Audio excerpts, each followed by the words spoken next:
right, Max, and we're back with episode 3 of Talkin' Ball. How you doing, Max? Doing well. Again, happy to be back for episode 3. A lot of shit has gone down, A so lot of excited shit. to talk about it. I'm very excited, especially this week. We have a lot of player storylines. A lot of futures got ended this week, we should say, for certain players. You never I know. mean, you could say that. We'll talk about it, man. All right, Max. So, do you wanna start by just giving a breakdown, or do you want to go right into the share screen? I'll go share screen and then we can go game by game. So, um, I'm just gonna go in like chronological order based on how the games went. So for this one, right? I feel like this game kind of went exactly how we thought it was gonna go. We at least I remember we spoke about this last week. We said, look, KC is the better football team. Jacksonville was going to compete. Trevor Lawrence was going to play a clean game of football, all things considered. Um, but they were just going to fall short because A, KC has the experience. B, they have the playmakers. And Jacksonville's inexperienced, compared to KC. So I think this bodes well for the Jacksonville Jaguars' future. I think Trevor Lawrence can take a lot out of this game personally. I think the playmakers can take a lot out of this game. ETN looked really good in particular. Um, but now, with the potential of Calvin Ridley coming in next year and maybe signing one or two more guys in the offseason, I think this is a very, very real football team going into next year. They're real contenders in the AFC, and I think that they're going to be running their division for the next couple of years. That's for sure. So, Yeah, if you're a Jaguars fan, you have nothing to be upset about. You were labeled bottom of the division the start of the year. Nothing was supposed to go your way. You started hot, started losing, went back on track, made the playoffs, came back against the Chargers, and battled against the top team in Kansas City. And I think honestly, I know Mahomes was hurt most of the game, so they were playing pretty limited. But Jacksonville fought, man. Jacksonville fought. If it wasn't for, I believe it was Jamal Agnew fumbling the ball before he was even yeah. touched, that's a different game, man. That's a different game. You're at the red zone. So Jaguars fought hard. Great season for them. Jaguars fans should be happy for how. I mean, obviously you want your team to win, but Jaguars fans should be happy for how the team ended this season. But I think what we need to talk about is Mahomes' health Yeah. going into this next game. Now, do you want to save that for the divisional preview, or do you want to talk about like? I mean, I think it's worth talking about now because it's happened in this game. I mean, obviously he got pretty shaken up badly. I think it was the second quarter where he got dinged Yep, up. Um, he was out and almost the entire second quarter. What Arden Key got him on a sack and he landed awkwardly on Yeah, his ankle and he put a lot of weight on it, so it looked like it bent a weird way. Mahomes just wasn't the same the entire game. He ended up playing the rest of the game. He came back after halftime and got the leg taped up and whatnot, so he was and he able to finish the still game and played still still efficiently. threw a touchdown pass on that hurt leg. And you can see on plays where he's handing it off, he's jumping on one foot to get the handoff to McKinnon or Pacheco. And I just think, man, this is gonna sound so dick eating of me. You could say that just shows how great of a player Mahomes is, man. To hang I in with mean, that he's a tough guy. injury, because nobody wants to come out with that injury. That sucks to come out with that.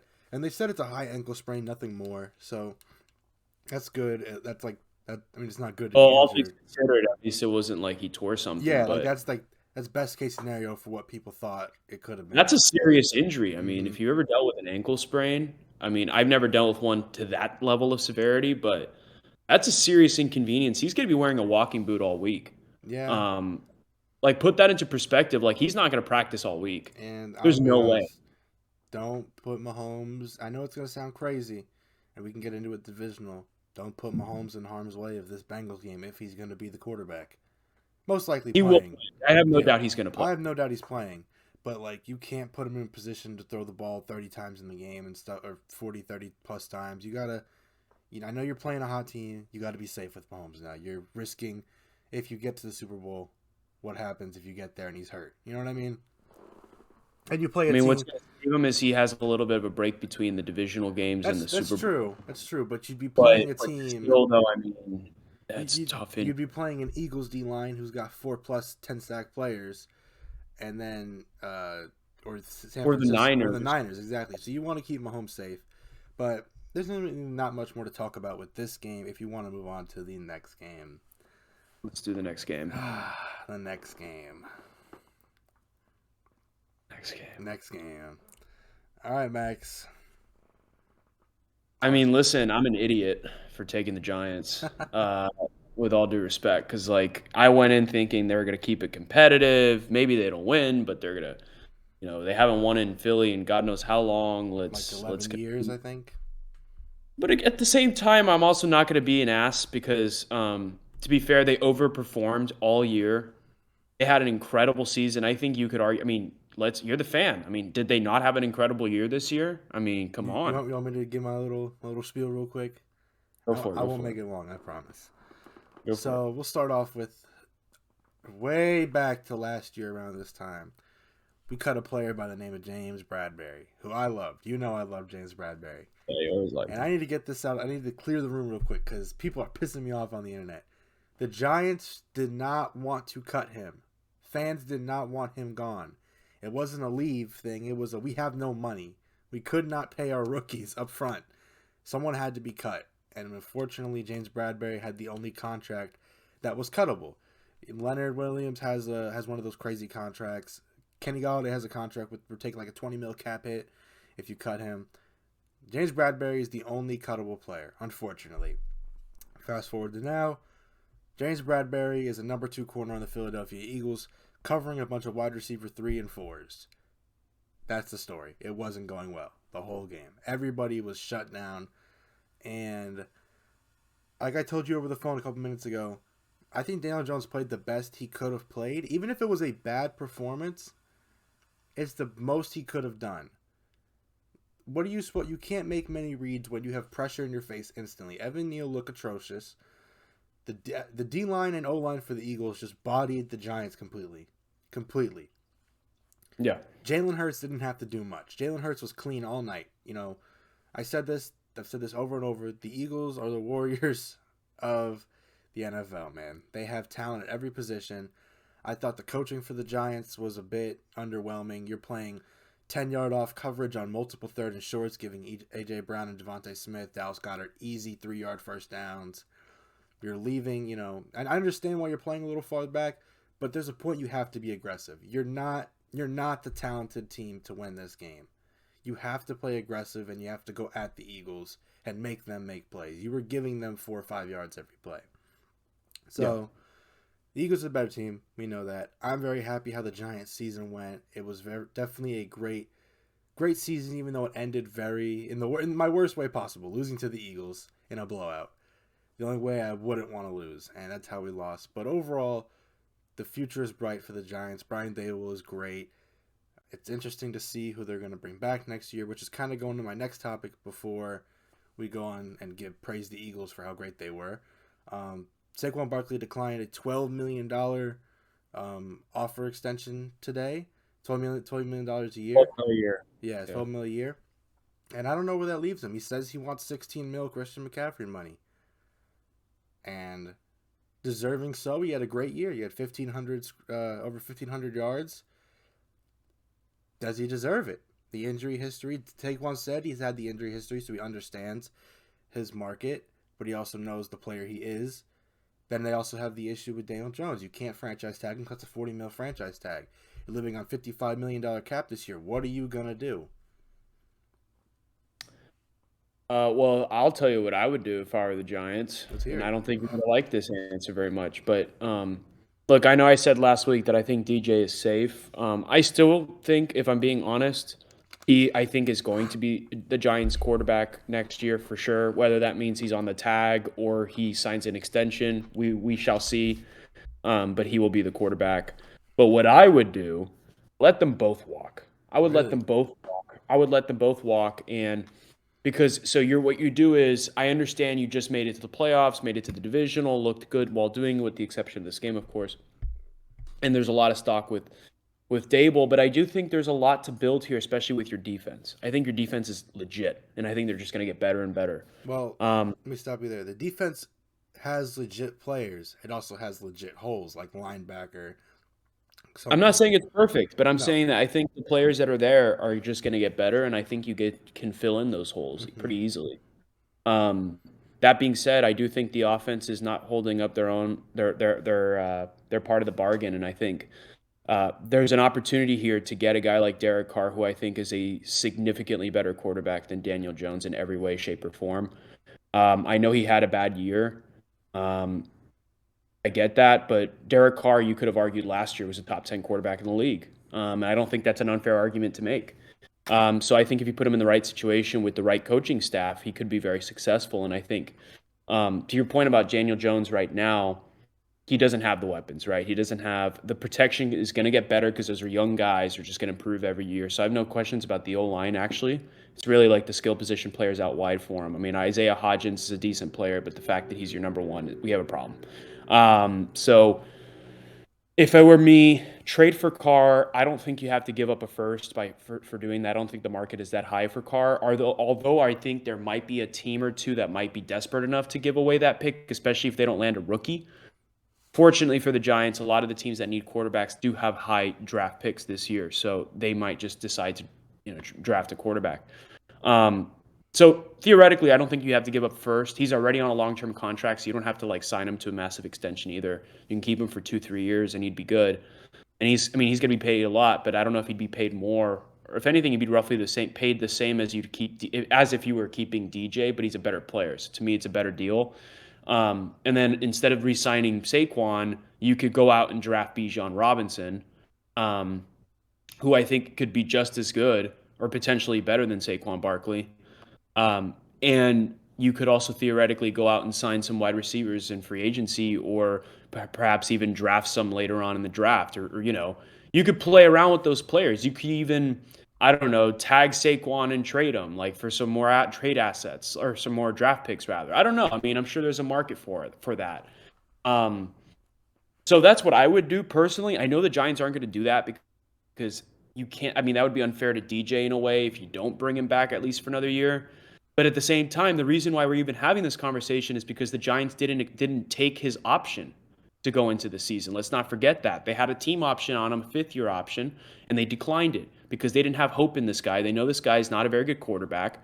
And so take the better deal. I know you don't like me saying that because I know you're very high on DJ, and I know it's not all DJ's fault, but I don't think you could argue that DJ is better than Derek Carr, and I know that actually. Do I know if you believe that? I don't know. I don't think you could argue Derek Carr is worse than DJ. I think Derek Carr's on a level where if you put, here's the thing with my issue with Derek Carr. I don't think Derek Carr would succeed in New York because of the players we have around him. I think Derek Carr needs players around him, just like every player does. But I think if Derek Carr is having to throw to a Isaiah He Hodgins, won't though. My point is they have to go out and get those I see what you're saying. If they put everything together, I'm not against it. But if you put Derek Carr in the same situation as Daniel Jones, I don't see how it gets much better. You understand what I'm saying? That's fair. Yeah, that's fair. But I'll give you my opinion real quick. I think, real quick, Daniel Jones gets re-signed. Saquon, him rejecting the $12 million a year contract today is kind of eye-opening because it's like, are they going to give him 16, 15? Are they going to tag him? What are they going to do? So in my honest opinion, I think Saquon walks now after that. They didn't sound too confident with him today in the press conference. They said he was a great... But the thing is now my question for you, and I don't mean to interrupt, is Yeah. where does he go? I don't know where he goes. Kansas City. I don't know. Why would KC do that? You know what I mean? Nor do they have the money to do that. I honestly don't. I thought before the year Baltimore, but now Baltimore's got a problem of their own with Lamar Jackson. I give you. Oh my God, you're gonna hate this. Don't you? I just thought of. No, not Philly. Don't worry. Okay. I got one that you might hate even worse. I think I know. I got it for you. Zeke is a free agent. Yep, I knew you were gonna say it. Tony Pollard just got hurt. Yep, I knew you were gonna say it. He's a free agent. Do the Cowboys go and take Saquon?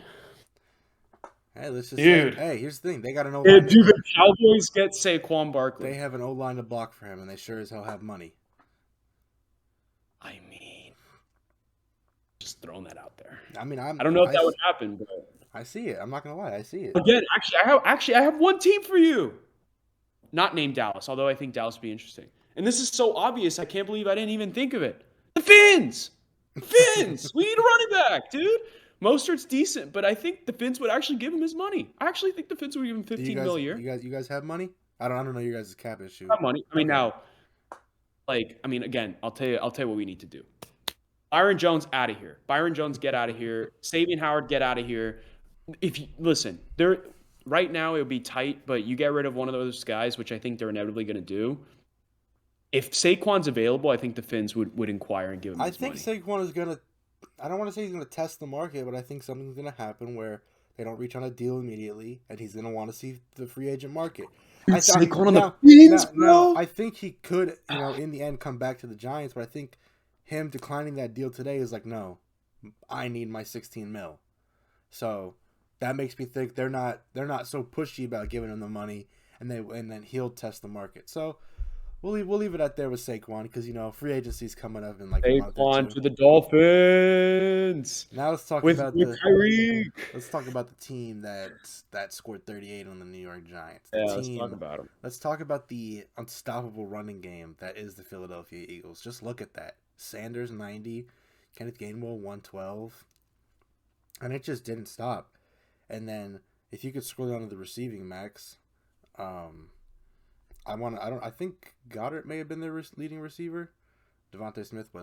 Devontae Smith. Look, they didn't pass the ball a ton, and it was mainly short throws. Look at their averages. Look at their catches. They were averaging, 10 yards a catch. They just didn't, look at how efficient their ground game was. They didn't have no to reason pass, for and Yeah. I think that was the best thing you could have asked for out of Jalen Hurts. Oh yeah, Not putting his body on the line. And there was a hit he took early on where he ran into contact, and everybody, kind of like, very early on, like, whoa, is he okay? He got up, hyped. Yep, he's okay. So, Eagles just looked unstoppable. This team, it looks unstoppable. And honestly, I am worried for the 49ers next week, but we'll get into that when we talk divisional matchups. Anything you want to say about the Eagles? I think they're the best team in the NFC. Yeah, they looked all the talk we had in the past two shows about how they've looked sluggish and gave up this many points to Dallas and looked slow against the Saints and slow against the Giants backups. They looked back on par. Just moved. Then nobody could stop them. I'm ready for the next game. That game was painful. I can imagine. This one. This one was a wild one. Go ahead, Frank. All right, let me start. I got a few things to say about them. And by them, One player in particular, actually, right? a couple players actually. First off, we'll start with the Bengals on the good side for the. All right, let me go team. Bengals. The Bengals cruised through them. It seemed like they just couldn't be stopped. Jumped out to a 14-0 lead, yada, yada, yada. Bills just couldn't score. And that's surprising. I don't remember who the X Factors we had were. I think my X Factor was the Bengals secondary, like Bengals defense holding the Bills, and that's exactly what happened. I had Bills O-line, and they shat the bed. I think I had both teams' defenses. Yeah. Or maybe I had the Bengals run game. I don't remember, but I know I had some teams' defense, and look what happened. The Bills scored 10 points. So, real quick, Bengals cruise through the Bills. We don't got to talk much about that. Look at Joe Mixon. Yeah. 105 yards. The run game got to work today, or when it happened. And Max, what happens when you can run the ball well? You throw the ball well. Look at all those numbers. P. Ryan's got 5 catches. That's a running back. I mean, I understand it was like a blizzard out there. I was also like, to be fair, it was a little inflated because they were playing like safe zone coverage back there. This was like late first quarter, trying to get a Hail Mary and capitalize, and so a lot of like screens to the running back. Everyone's playing to cover. What do you call it? Prevent defense. So like, I think that's an inflated stat line. But yeah, I mean, they looked really good in the receiving game. I think it is inflated, but at the same time, it's showing you got to cover all of us.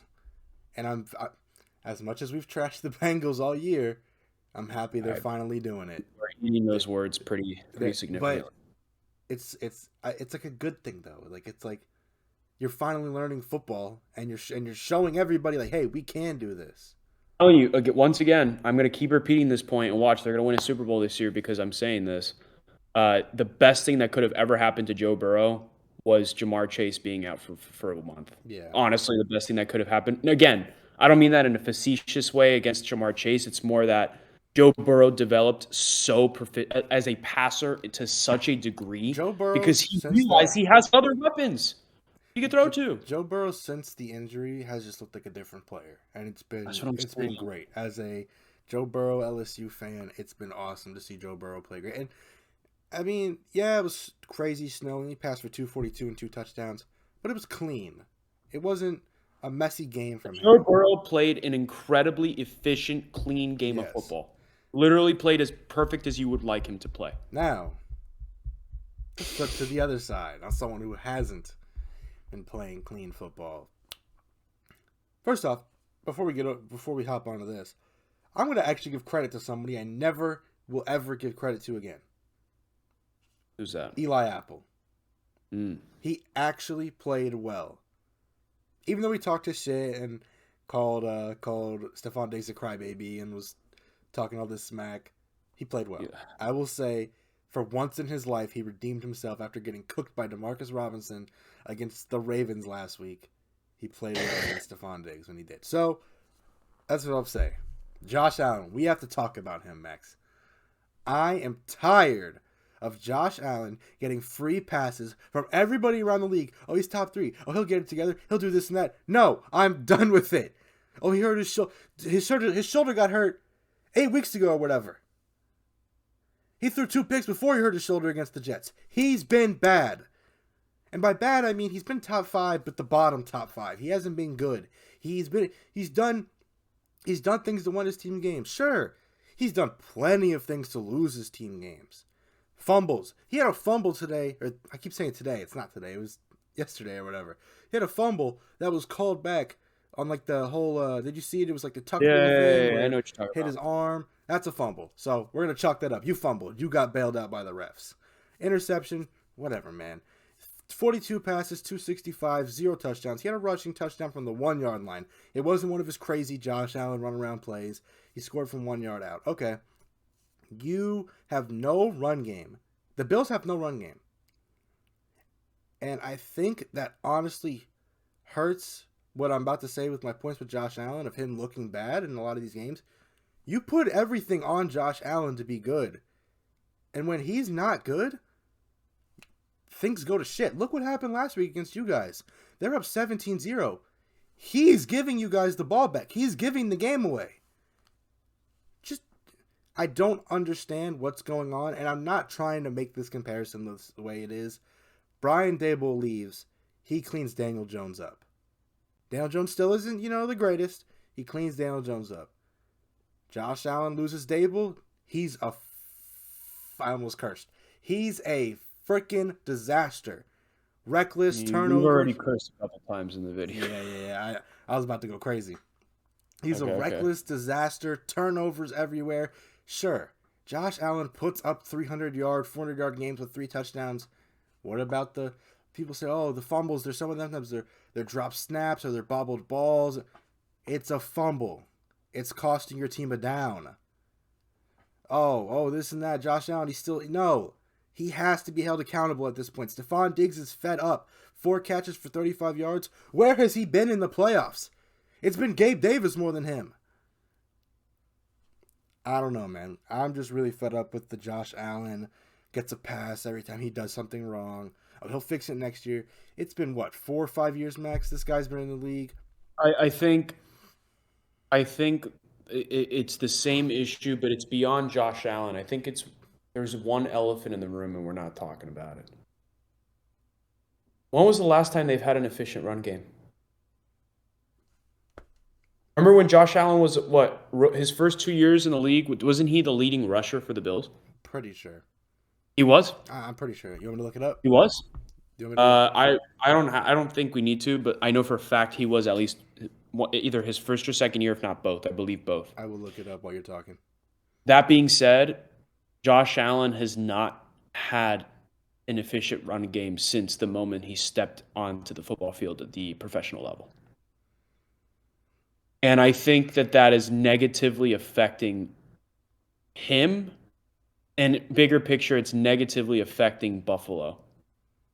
And as long as Josh Allen has to throw the ball a million times a game, this time it was 42,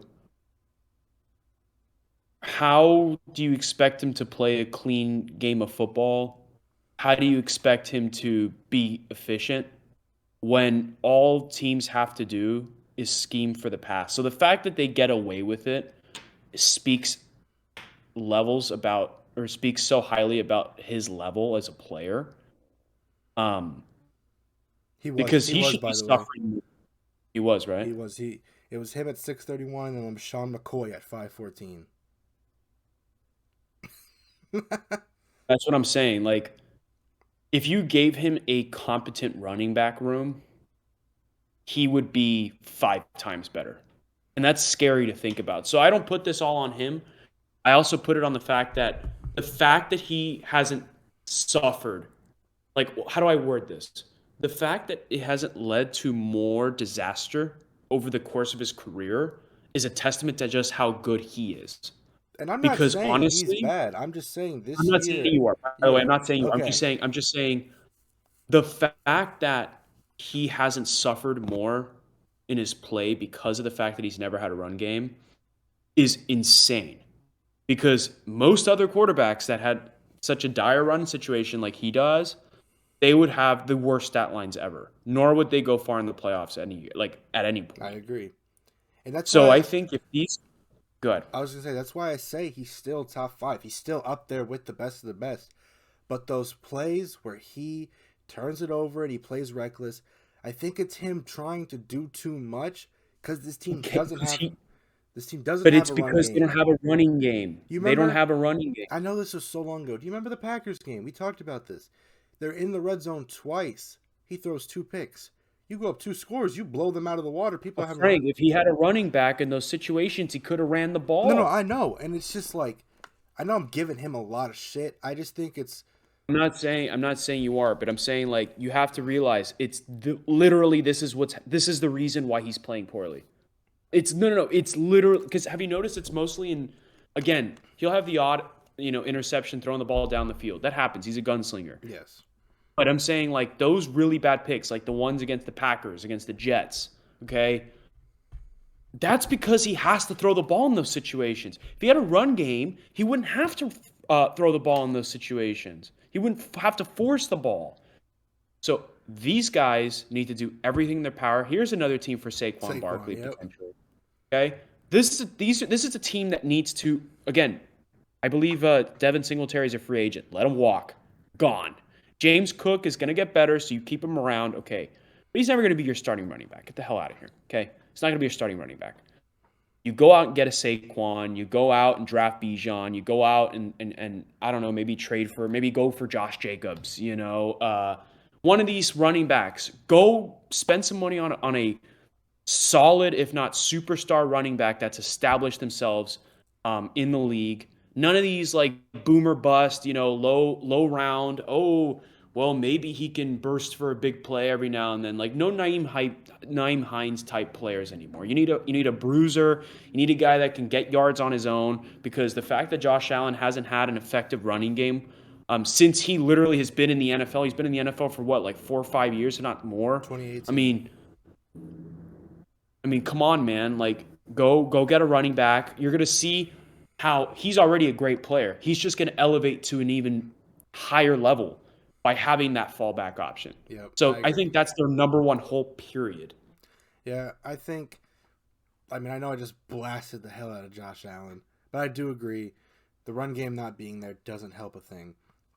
And He's never had a run he's game. never had a He's run game. literally never had a run game. And I think what frustrates me the most and why I give Josh Allen so much shit is because nobody else is giving him, or everybody else is giving him the pass of, oh, you had three fumbles and 2 picks against the Dolphins. You'll do better next time. No, that's not acceptable because every other you're not going to give. Let's use Derek Carr. You're not giving Derek Carr that free pass. If Derek Carr has 2 picks and 3 fumbles, we're putting him on social media, blasting him. Every other quarterback is getting torched for that, but Josh Allen just gets that pass. So I do think it does fall on the running back issue a lot. I also do think there comes a point where you have to settle the hell down. I understand you want to always make that play. Sometimes you just got to take the sack. Sometimes you just got to throw the ball away. But I think Imagine if remember they wanted McCaffrey. Imagine if these guys got McCaffrey. now here's another topic real quick before we move on to the next game. What's up with Stephon Diggs? He's tweeted today that he tweeted out that he's frustrated, not at the team. He says he's just a competitor, wants to win. You'd be frustrated if you lost over and over too. Do you think it's more than that? Do you think he has frustration with the team? Frustration. I think he loves Buffalo. I think he loves. Nah, he's gonna stay in Buffalo. Yeah. He loves playing for them. He loves playing for Josh Allen. You know, they have a strong relationship. So people are, of course, want to read into something for no reason. They want to create headlines for no reason. He's gonna stay. He's fine. I think it's just he's upset about the loss. He had a bad game. He got locked the fuck down, like you said. And you know, Cincinnati's defensive unit deserves a lot of credit for locking him out and not making him a factor in this game whatsoever. He has yet to show up in. I'm not saying this is all him because it's Josh Allen has to get him the ball too, but he has yet to put up numbers in the big games. Against the Kansas Cities, he's had like 3 catches. Now against the Bengals, 4 catches for 35 yards. We have yet to see Stephon Diggs in Buffalo bloom as the Stephon Diggs in the playoffs. It's always been. I think they'll listen. You give him listen. I know it's gonna. I'm simplifying everything, but I really, really, truly believe this. You give that team a solid, good, if not a superstar running back, everything's gonna fall into place. They're gonna win a Super Bowl. No. They're literally going to win a Super Bowl if they get Saquon Barkley. I'm telling you this right now, barring no injuries, and assuming that maybe they get maybe one more corner or something, because I think their secondary needs some work. Okay, you get them a superstar running back, they're a Super Bowl team. That's all they're missing, because guess what? That unlocks a new version of Josh Allen. And then guess what? That frees up the receivers. No. I'm telling you, that's what they're missing. The fact that they haven't addressed that position in 6 years or whatever is beyond me. Stupid. You're wasting everyone's time by not doing that. Devin Singletary's not good. Okay, I'm going to tell you flat out right now, not good. Okay, who am I? I'm just a kid saying this, but not good. Okay, he's not the answer for the Buffalo Bills. You do not resign him if you're Buffalo. James Cook, you keep him there on a cheap rookie deal as the backup. He's decent, gives you some good plays. Bring in a real running back, okay? Bring in a real running back. It'll make all the difference in the world. Yeah, I'm looking at it like it just kind of hit me. There's no reason Josh Allen should be the number 1 rusher on this team with 26 yards. In a snow game, too, where, visibility's not always there. It's blizzard stuff. Usually running backs thrive in snow games. That's I'm telling a disaster, man. And again, we're not taking any credit away from the Bengals' run defense because they played outstanding. The defense in general played outstanding. So it's not against the Bengals. It's just like, if you're the Bills, the fact that we're talking about this every year, it's like, when are you going to realize, hey, maybe getting a running back is exactly what we need to do? It's the last hole. It's the last piece. Let me ask you now. Yeah. Actually, we'll wait. We can go to the next game. I'll ask you when it comes to. No, just tell me now. What's up? I was just gonna say, for the future, for Josh Allen. Yeah. I've seen people say, "Is this the end of the Bills' run?" Let me explain what. Back to back, you go. I think it was divisional. Kansas City loss, divisional. Then you lose in. Shit, when did they lose? I'm trying to remember all the years. They've lost in the playoffs against the best teams. They've lost in the divisional or the wild card every year, pretty much. And you're at the point where, players are getting older. The Diggs thing I was talking about, like I said, I think Diggs is staying there. Are the Bills going to be back next year? Are they going to be the Bills that everybody thinks they're going to be and finally get past the Chiefs or the Bengals? I'll tell you this. There's 2 elements to my answer. One, they have to get a running back. I'm going to keep talking about this all night. They need a running back, okay? They get a running back, we can okay, that's step 1. Step 2, they better hope Lamar Jackson doesn't go to the Jets. They better hope the Finns don't retool and get a Saquon, and the Finns actually hire a competent defensive coordinator. Because let me tell you something, or they better hope Tua doesn't get concussed again. Because let me tell you something, those guys stay healthy, we're in for an interesting division because you And know what? The Finns have the Bills number, Patriots have the Bills number, and the Jets of Lamar Jackson have the Bills number. So let me tell you something that'd be really interesting. That's kind of what I mean. Is it, this was their time. Like now they're going to be competing in a hard Division's division. going to get better. Division's I going to have get no better. doubt. But even then, if they get into the playoffs, they could beat anybody. Yeah. So to answer your question, is the run over? No, because I think even if they were to theoretically lose the division next year, which they're going to be favorites going into next year for sure for the division, but all they need to do is get in the postseason, they can beat anybody. Yep. I have no doubt about that. But again, they have to get a running back. They have to. Once you're in the postseason, everybody's in the postseason. Go win That's games. what I'm saying, dude. Doesn't matter. All right, I'm ready to move on to the next game if you are. All right. This is, I believe, the last game. Yep. This was an interesting game. So do you want to talk about the good or the bad first? I tell you something, man. I honestly found this to be the most entertaining game of the entire week.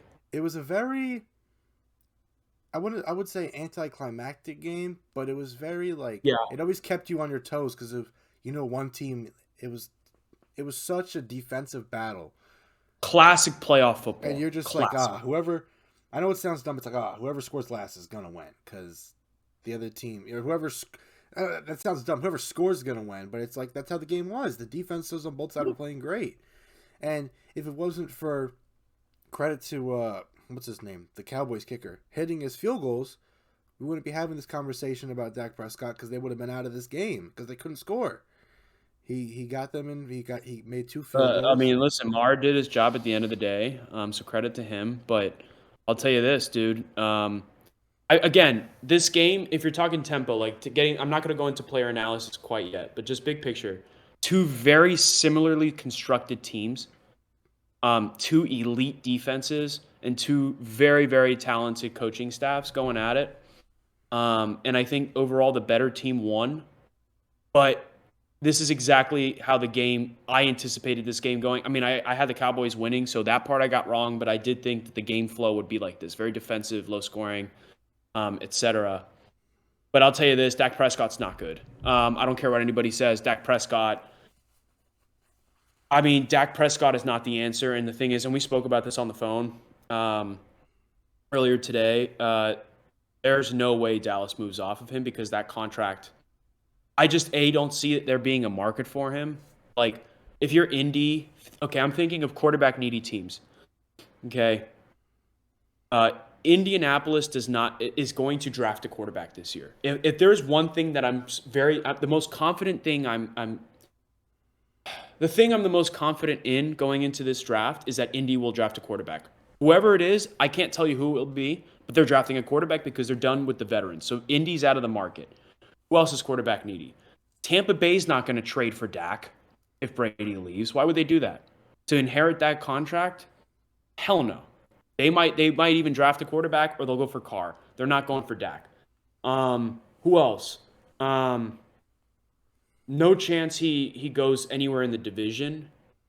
And I frankly don't see a lot of AFC teams really making a move. So I don't think there's a market for Dak, especially not under that contract. And I think Dallas would actually lose more by getting rid of him than they would gain because they have a competitive roster. So why would you move off?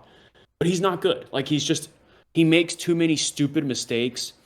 He doesn't command the field. And I think some of it is he needs some reinforcement at the receiver position because you can't be throwing to an 85-year-old T.Y. Hilton and expect a ton of efficiency or whatnot. But so there's that element, of course. But at the same time, I mean, even when he had great receivers, he still wasn't playing great. So we've seen the sample size both ways. I just don't know what to say. I mean, Dak Prescott is at his best when he doesn't have to throw the ball a lot, and he had to throw the ball a lot. And a lot of it was because Tony Pollard got hurt, and I hope he recovers quickly. I wanted to put that out there. But as soon as that run game goes to shit and Dak Prescott has to win you the game, look what happens. Let's talk about this real quick with Dak Prescott. You see that INT. You see how it says 2 underneath it? Yep. I should say 3 because Dre Greenlaw should have walked into the end zone with a pick 6 and dropped the Great ball. Point. On a terrible read, great jump by a linebacker. Now, Dak Prescott also ran out into a safety, and Armstead hits him, but doesn't tackle him, just kind of pushes him. Yeah. And Dak fights it off and gets short of the first down. That's another play where, it's a little, you're running one-on-one with a defensive tackle. You're lucky he didn't level you because that's the game right there too. They did say it was play designed for a rollout, but I'm going to be honest. The line was moving one way and he was going another way, so it looked like it wasn't a great design. Dak Prescott has been bad. Has been very bad.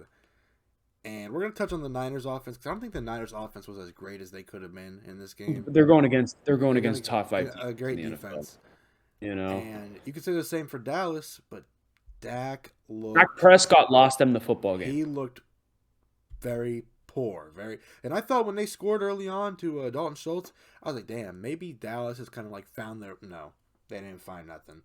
Because they're a run first team. You get rid of that element, and again, it sucks that it had to be because of an injury. Scroll down to the rushing yards real quick. I want to see how many yards Zeke had on how many carries. Dude. Ugh. Yeah.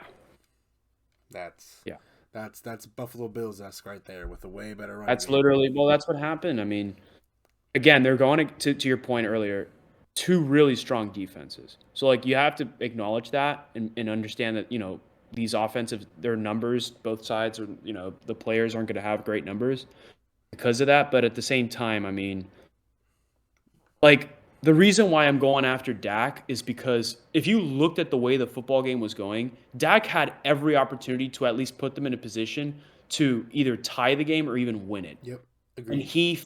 And he lost them. You can't say he didn't lose them. There was that pick. I don't remember if it was the first or second. I think it was the first.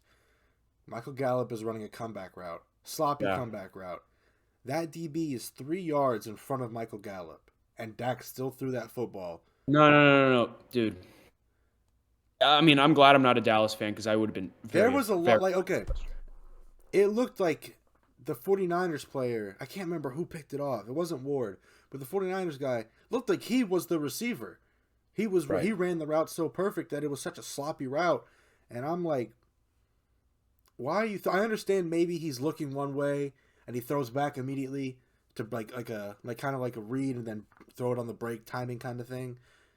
The route was locked up. You got to be more aware of what's going on. You're not playing. You're playing. Credit DeMeco Ryans.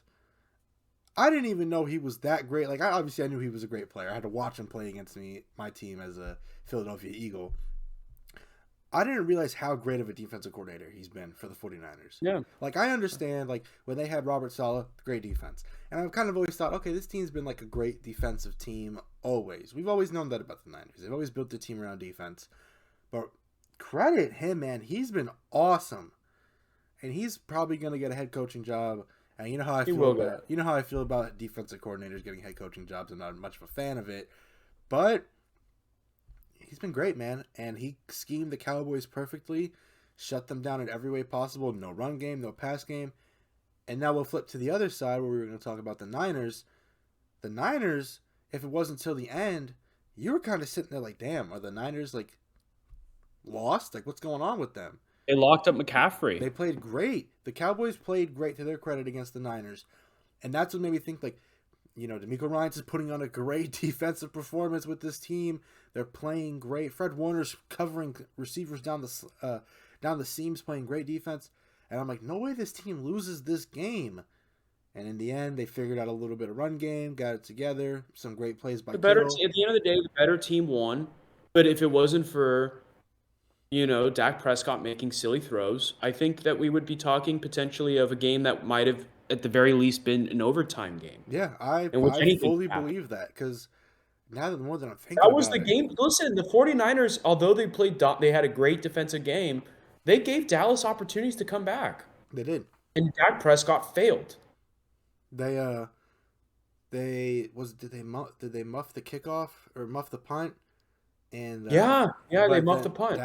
Dallas only got 3 out of it. Like I've said, credit their kicker. I can't Brett Maher. Credit him. He made the kick after his disastrous last week and having his kick blocked in this game. He still put them in a position to be in this game. I was so happy that he made those, man. So happy. I felt, honestly, you got to feel for him, man. Because let's be honest, Max. You muff a kick in your territory. They said it was shorter than an extra point. Dallas should be scoring. They don't score a touchdown. You rely on this kid. Everybody trashed him. He makes the kick. Now you rely on Dak Prescott to keep you in this game, and he just didn't. And let's talk. I know we're flipping back and forth from both sides of the ball. Dalton Schultz has to be more aware of where he's at on the field. Those last 2 plays at the end of the game, running backwards out of bounds so he keeps the clock running. I don't know if you watched the end Yeah, of it. no, I know what you're talking He about. runs out of Yeah, bounds, that keeps the last clock play, running, yeah. and then he doesn't get both feet down because I'm assuming he thought he had his first foot down and didn't toe drag the other foot and keep it in bounds. But he didn't ruin it, but he set them up in an even worse position than they already were. And that last play was a disaster. Ezekiel Elliott's playing center. He gets bulldozed over. You throw a play to Turpin with no protection around him, I'm assuming they expected him to lateral it back immediately, but he was met by a linebacker instantly. Or not a linebacker, he was met by Jimmy Ward instantly, a safety. There was such an uneventful ending to that game. You see this crazy formation with 3 linemen or 2 linemen on each side, and very reminiscent of last exactly. year's game. You got Zeke lined up under center, or what they got cooking up in Dallas, a loss. That was the worst play design I've seen for any. Maybe if they would have executed better, because I'm assuming it's supposed to be a catch lateral. Because one side of the line, I don't know if you saw, the far right side didn't move. The left side moved up. I'm assuming it's a toss to the left, throw back far right, definitely, and kind of build a wall and keep it going. Yeah. But you executed it so poorly.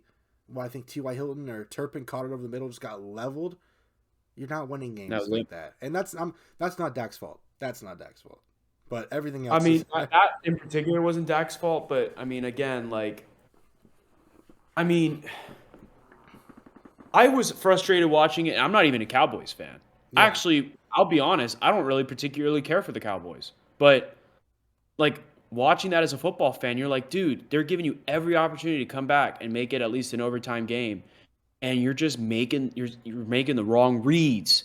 You're overthrowing the ball. You're making stupid turnovers. It's just and again, it all started offensively when Tony Pollard unfortunately got injured, because they are 100% a run-first team. And 100%. Now that I'm thinking about it, I don't want to make this a massive long, because we said we don't want to make this too long of a video like last week.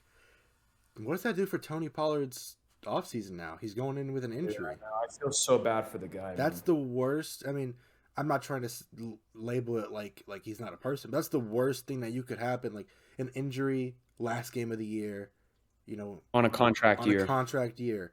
Obviously, and he was going to get paid. Everybody who knows me knows I'm a Tony Pollard guy, and I hate the Cowboys, but I love Tony Pollard. And now seeing that, it's like, it's unfortunate. It's going to be one of those things where a team's going to take advantage of him because of that. You just got hurt. You don't deserve that massive contract. I feel like that's what's going to happen with him, unfortunately. Unless Dallas. Remember before the game they were talking about Dallas potentially tagging him. Yeah, they could. But again, now with the injury, I mean, it depends on the severity of the injury. Exactly. I mean, I don't know. Do we even know how bad the injury is? I haven't seen any reports on what the injury was, and I've searched up a couple things on the Cowboys today because there was some Dak Prescott news I was looking at, but I haven't seen a single thing about his injury. So, I mean, again, let's hope it's not a serious tear. Yeah. So what they're saying is he broke his leg and he needs surgery. I don't want to say I'm not a doctor, but that's kind of what it looked like when the guy fell. It looked like it too, but I watched it once and looked away. I can't look at stuff like that. It's disgusting. Yeah, it was tough to watch. My hope is that he didn't tear anything, because, but again, a bone break on your ankle as a running back, that's a serious injury. Especially a kind of running back that he is, where it's not so much I use my weight to beat people, I have to beat them with my speed. He's a speedster, and he's very much about technique, cuts and receiving. So prayers up to him. It sucks, man. Now that I'm really thinking about it, it really sucks. That's the worst timing you could have had. Contract year last year. And the guy was going to get paid a nice amount. And as a Giants fan, I've seen Giants fans say if they let Saquon walk, they would be okay with bringing a Pollard in, because Pollard is a good running back. Pollard is a very good running back, but it's just like, if you're Dallas, again, you monitor the situation. I think if the situation is such that he can be healthy by week 1 of next year, I can anticipate them re-signing him for sure, because I think they want to keep him. But again, I mean, it adds an extra element that wasn't there before. Now you got to consider, like, is this Well, guy going to be, even when he's on the field, is he going to be the same when player? he got hurt, and this is probably the last thing we say about this game. When he got Yeah. hurt, and Zeke came in as the full time back because we know they split carries. He got hurt, and Zeke came in. I'm a Zeke guy. I thought Zeke was gonna do well. He was irrelevant too. It was just a disaster in the end. So, what can you say, Max? I mean, you hate to see it, but again, Dallas is not in a bad position. I think they'll be back where they are. They could potentially win their division next year. I just think, like, you're paying Dak Prescott an obscene amount of money to rely on the run game to get you points. I mean, to me, that's just Yeah, not very smart cap management. And I mean, again, that's just the reality of the Cowboys. So they just got to make sure that run game stays healthy, and that's the way they're going to win games. I 100% agree. So, with that being said, we're now talking about the division. Oh no, my fault. The Conference championship conference games championship already here, games. man. It's crazy. Same thing like last week. We'll give our prediction, give our two X factors for each team, and then we'll wrap it up from there. So, Max, do you want to start this one out? Let's do AFC. AFC. So I'll start with my prediction. Well, we're getting a repeat AFC conference championship game, AFC championship game between the Bengals and the Chiefs. And you know what they say, Frank? History repeats itself. I have to go to Cincinnati. I have to go Cincinnati. I actually think take the Mahomes injury out of it, and it's going to be a factor, and I'll go into it a little bit more in depth in a little bit. But Cincinnati's a better football team than KC. No, they're just a better football team all around. Maybe we disagree on that. I think KC, you could argue, has the most unguardable player on offense right now between the two teams, but I think on paper Cincinnati has a better football team. I just think they're in a position, they're determined. After that injury to Jamar Chase, we said it earlier, Joe Burrow just looks like a different quarterback. Their defense has been insane, like insane. You have to go Bengals. And so I'll talk about my X factors. Or do you want to do your prediction and then I'll do X factors and Yeah, you do? let me get mine real quick. I'm gonna be honest. As much as I want to pick Kansas City, I am on the same. But I think Kansas City's defense is better overall. But man, the Bengals, bro. Something about the Bengals right now. They're on a roll. They're a hot team, and like it's in Arrowhead. I would never pick against Kansas City in Arrowhead, but you just can't beat this team, and you haven't shown me anything for me to be like, yep, they got them.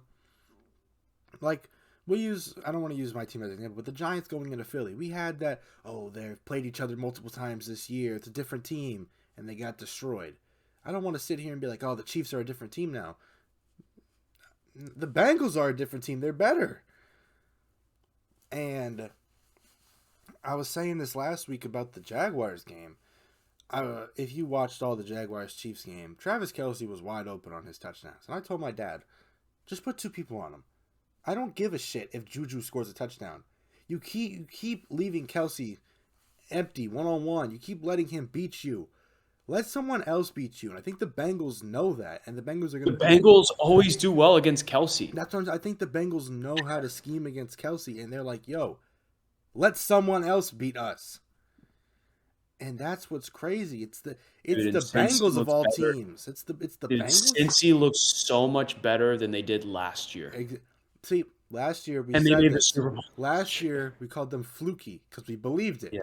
This year, this team looks like they would smoke the hell out of the Rams. They would kill that team from last year. So I'm gonna go with the Bengals. As much as I want to pick the Chiefs and want to see the Chiefs win, I'm picking the Bengals. So I'll go X factors. For the Chiefs, I have to go Mahomes only because the injury is so significant. I'm gonna agree. I mean, I'm gonna save time. I agree with you 100%. Yeah, because you know what I mean. Like I know it's an obvious pick, but that really can determine where this game goes. Because if Mahomes shows up anywhere near the level that he was, although he did win the game, credit to him against the Jags, that's a bad injury, man. And like he's going to be so limited. Mind you, we just mentioned the Bengals scheme really well against the Chiefs in general.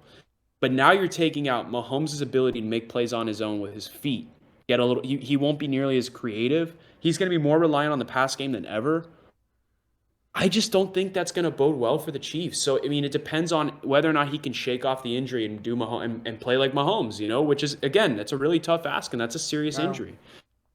this may be a change in my X factor because I don't think. Obviously, I think Mahomes is the biggest X factor out there, and if he's dealing with this injury, it changes everything. It changes the whole game plan. But I picked last week. For the Arrowhead crowd to be the X factor.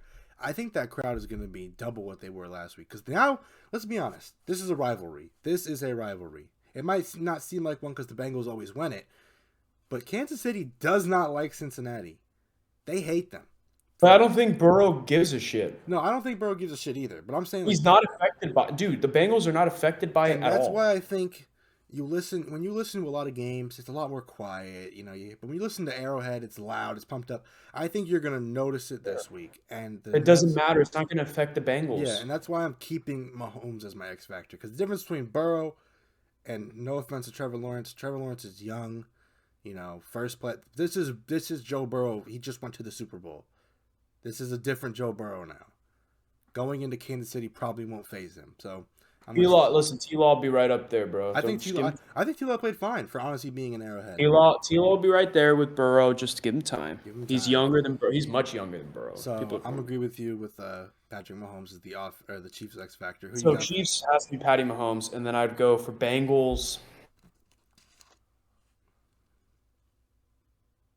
defensive line. Are you saying no, I'd say secondary because. I think if you lock up Kelsey, you're gonna win the game. If the Bengals do what they've done with Kelsey every single time they played him for the past 2 years, they're fine. They're fine. If you don't remember, I'll just tell you real quick. The last time they played in Cincinnati this year, Kelsey actually made a great play to get them in the red zone and fumbled it. Yeah, I remember. So even if Kelsey caught the ball, because we say they scheme well for him, which they do. Kelsey caught the ball. They still made the play to get it out of Kelsey's hands and create a turnover to give their team the win. So, I want to say linebackers, but I have a feeling the linebackers won't be on Kelsey. I feel like they'll move safeties down to cover Kelsey. I don't know. It's interesting. I don't know who I want to pick for the X Factor, because I want to say run game, but we know this team... Even though they need a run, I'm telling you, if they lock up Kelsey, it's wraps. Damn. Yeah, I might have to agree with you. I might have to go secondary. You know what I mean?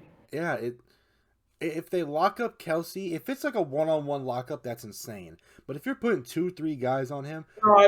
there's no way they can do one-on-one with Kelsey. They're going to have to scheme for him by putting multiple guys there. But, Mahomes is playing... Again, he's Mahomes. He can pull out some magic out of the hat, but...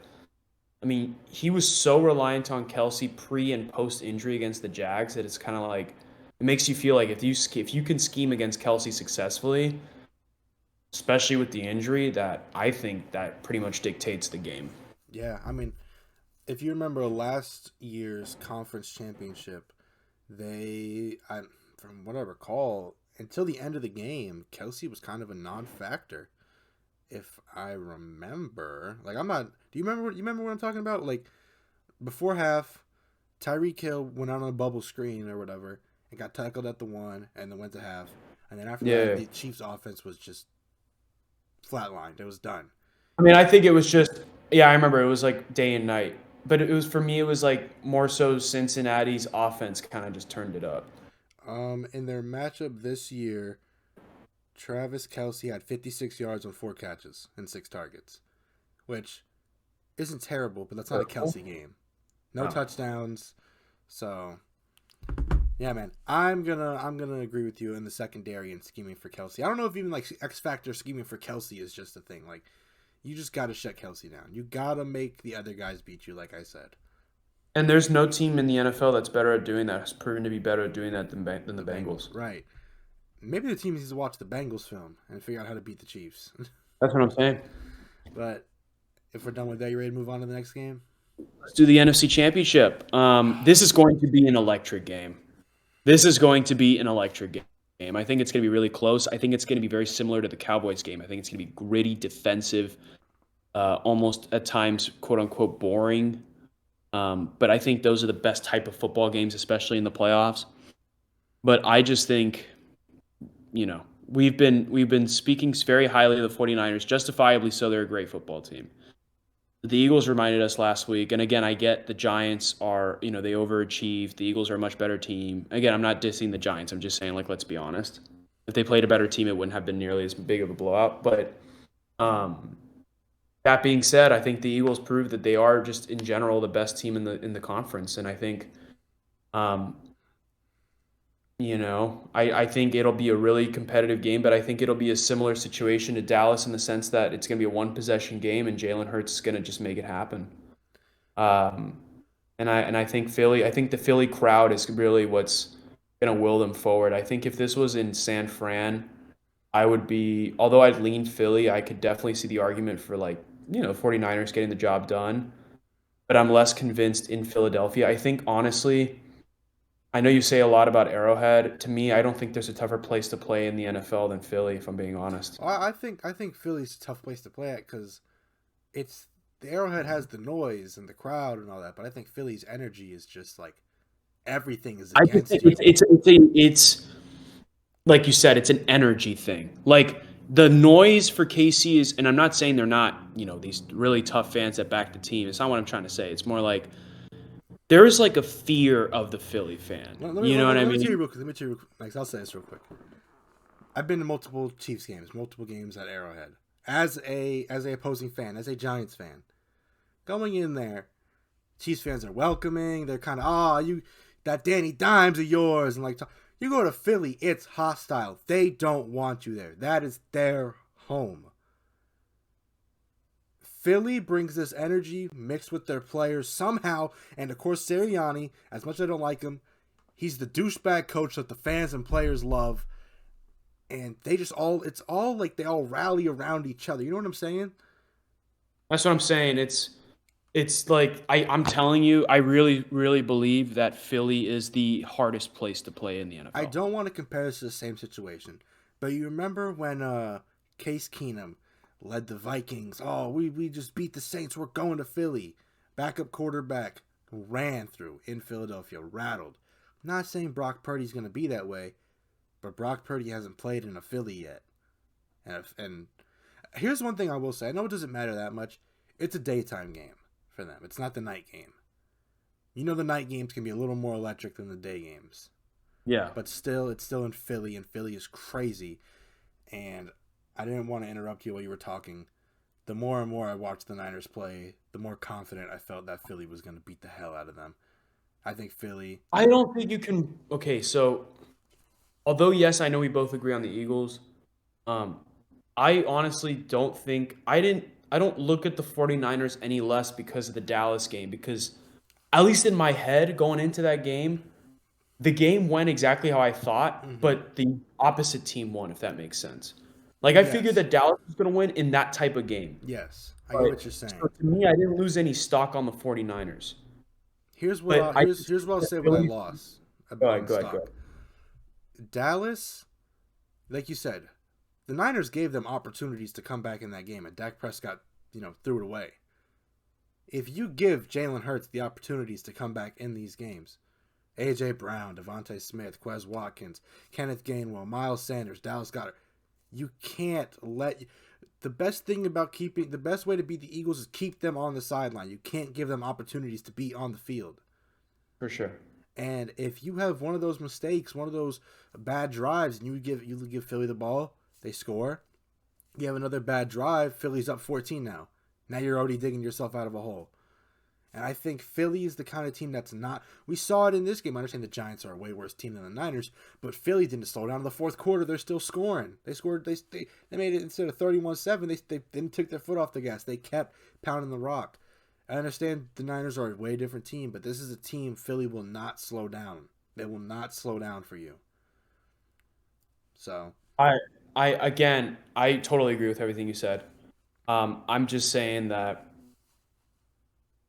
I mean, this is going to be a very similar game to the Dallas I game. think it's going to be closer, but I think I think if it's one or two mistakes from Brock Purdy, you could see a separation and score by 2 scores. My thing is this, right? It's not that I think Brock Purdy's going to make a mistake. I think it's more like because in the Dallas game he wasn't making No, mistakes. he was good in the Dallas game. It was just that they locked up McCaffrey, and Yeah, so he was forced to throw the ball more, and those guys were getting locked up for the majority of the game, except for Kittle. Kittle balled out, and I think Kittle's gonna have another really good game. yep. But if Philly can scheme for the run effectively, like if they can do what Dallas did, if they literally play like Dallas did defensively in Philly, they lose because I think they can compete.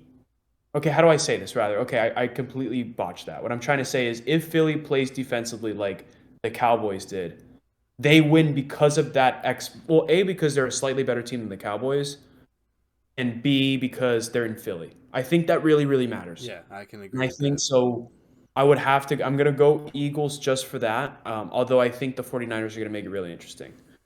Um, I'm gonna give my X factor real quick, since we're on top talking on that point of the run game. I said last week the X factor for the Eagles is gonna be their O line, and the Giants' X factor was gonna be Dexter Lawrence, D lineman. And that's exactly what happened. Their O line shut down Dexter Lawrence, got no push, and they just kept moving the ball. No problem. And I'm going to stick behind that, man. The same thing. The Eagles' X factor is going to have to be their O line. Make the run game dominant. Make them like kind of like the Giants. Like I said with the Giants, they had to play kind of back. And what that do? That opened up very quick passes, very short passes, creating run after catch, leading to touchdowns, leading to the run game being more open. So it all relies on their offensive line. That's honestly what I believe. Keep Jalen Hurts clean. This is a as much praise as I give the Giants pass rush, Nick Bosa is a different animal. Keep Jalen Hurts clean. I'm going opposite. I'm going defensive line for Philly because I think if they shut down the run game for San Francisco, then Yeah, that's the formula to winning the game. I guess that would make more sense as the X factor of the game. Because like I don't disagree with what you're saying at all. I think if they make it clean for Jalen Hurts and they allow for the run game to be successful offensively, then that's absolutely the will Yeah, to I'm actually going to how switch they because win. I think even with a sloppy offensive line, Philly could still execute on offense. I think if they can stop the run for San Fran, that bodes really well for them to win because you're forcing Purdy to make throws, and that secondary is locked down, Yeah, I and that agree. crowd's gonna I'm be. switching. I'm going defensive line. That was a good one. Oh, you're switching today, man. I'm switching. I'm No, convincing you. no, because I didn't even think about how big of a deal that would matter to in this That game. matter. That's to me. That's their formula to win. You have to shut down McCaffrey. So then Um, what's your 49ers X factor then? I'm excited to hear that.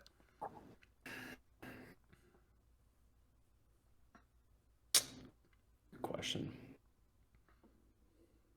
I have to go secondary.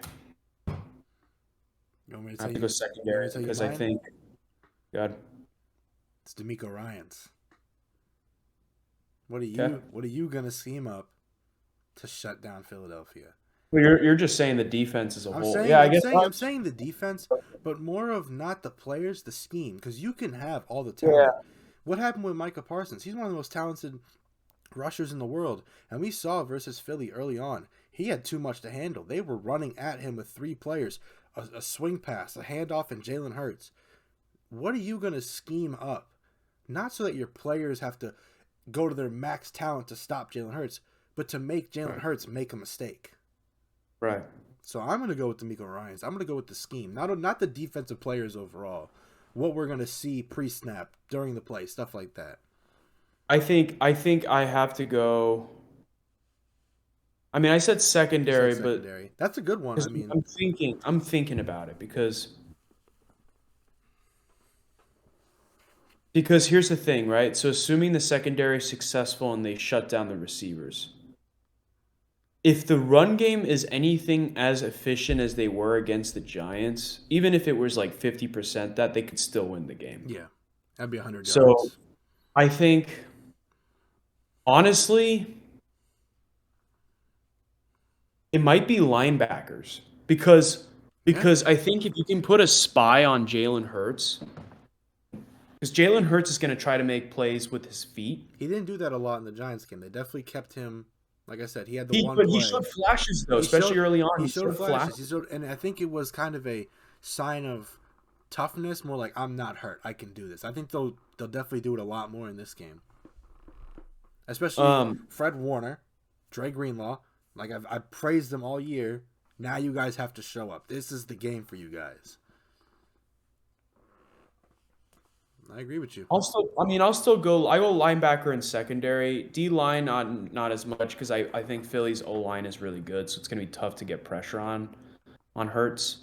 Um, but I think if they can keep a spy on Hurts while simultaneously trying to lock down the receivers, even though the run game can do damage, it's not nearly as successful as when because a lot of what allowed the run game to be successful was because they were scheming for the pass. Because early on in the game, Devontae Adams breaks out for tons of big chunk yards. Dallas Goedert got a couple big plays down the field.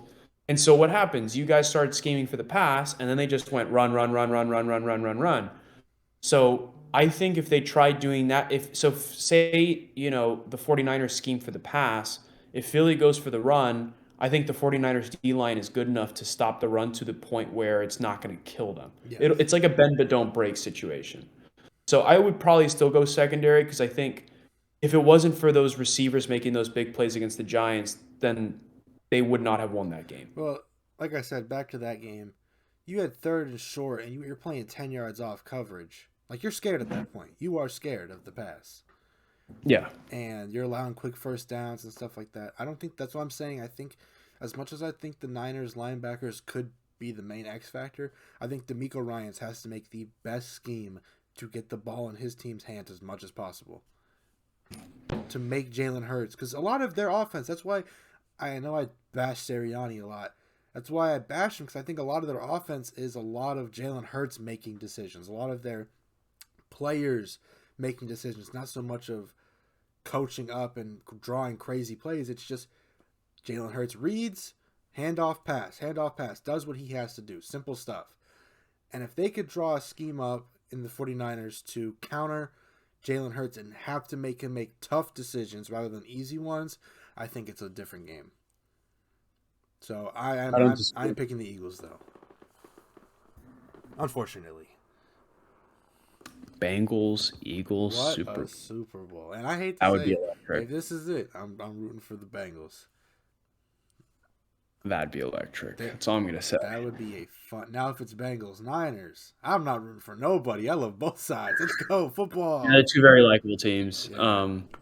Although I think Philly being in the Super Bowl is always a good thing because I think those fans are really gonna show up and they're gonna make things really interesting. And remember the last time they won the Super Bowl a couple years ago, how crazy they went in Philly, and that was just fun to watch. As much as I hate Philly, hate their fans, I think they're all assholes. They do have a diehard fan base, so I have to give that respect. Like, if they were nice people, maybe I wouldn't have beef with them, but they are assholes. But you gotta respect it. They love their team. They may throw snowballs and batteries at people, but they love their team. Yeah, no, listen, they're very toxic, but they do love their football team. And I just think, like, again, speaking as an outsider, like, not in the middle of it, not living in Philly, not, out there watching the Eagles games in person, from afar on the surface when they're not throwing batteries at players or Santa Claus. Remember, it was Santa Claus that threw batteries. I do think them being in the Super Bowl, although it adds an element of chaos, but in my opinion, it makes it more watchable. If we had a Chiefs-Eagles Super Bowl, just the fans themselves would be. It wouldn't be the same though, because the thing is, like, Joe Burrow adds that No, but like, just think about like that cool element to it. Like the not that, I guess you could say the tailgate, but like that would be a storyline in itself. The fans of that would be you have cool. some of the nicest, because like I said, Chiefs fans are like one of the nicest fans in the world. They're very welcoming, even if they throw a joke or two. They're very welcoming. They love their team. They're loud. They're energetic. Then you have Philly, who just doesn't welcome anybody, and they're toxic, and they'll make it known that they're toxic, but they're loud and energetic too. And you just mix that together. Oh my God! Maybe I want to see that in the Super Bowl. Maybe I want to see two fan bases in the Super Bowl.